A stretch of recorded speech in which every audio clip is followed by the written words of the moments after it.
একবার মহব্বত বলো সুবহানাল্লাহ সুবহানাল্লাহ। কেমন যদি দিতে হয় নবীকে দিও, কেমন যদি দিতে হয় নবীকে দিও। আমাদের মন কাদেরকে দিতে হবে? জোরে বলুন না, নবী মুস্তাফাকে আমাদের মন দিতে হবে। এর জন্য কবি বাংলা ভাষায় লিখে বলে, এর মন যদি দিতে হয় নবীকে দিও, আমার যদি দিতে হয় নবীকে দিও। তোমার কষ্ট থাকো না যিনি সইতে পারে না, তোমার কষ্ট থাকো না যিনি সইতে পারে না। আরে ওই নবীজি মুহাম্মদে মিলাদ করিও, দিতে হয় নবীকে দিও, আমার যদি দিতে হয় নবীকে দিও। সারা জীবন কাছে নবী এই যে দুনিয়ায়, ওগো এখনো কাঁদে নবী সোনার মদিনায়। সুবহানাল্লাহ।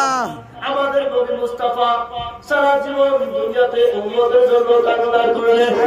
নবী মুস্তাফা আমাদের বিশ্ব নবী একলা লজ্জা মোবারকে কান্না করেছেন। একবার নবী মুহাম্মদে বলুন না সুবহানাল্লাহ। সারা জীবন কাঁদে নবী এই যে দুনিয়ায়, আয়া খোলো কাঁদে নবী সোনার মদিনায়। ওগো সারা জীবন কাঁদে নবী এই যে দুনিয়ায়, আয়া খোলো কাঁদে নবী সোনার মদিনায়। জানের চেয়েও বেশি তারে, জানের চেয়েও বেশি তারে ভালোবাসি গো। মন যদি দিতে হয় নবীকে দিও, আমার যদি দিতে হয় নবীকে দিও। আমাদেরকে ভালো কাজে বাঁচতে হবে, নবী মুস্তাফাকে।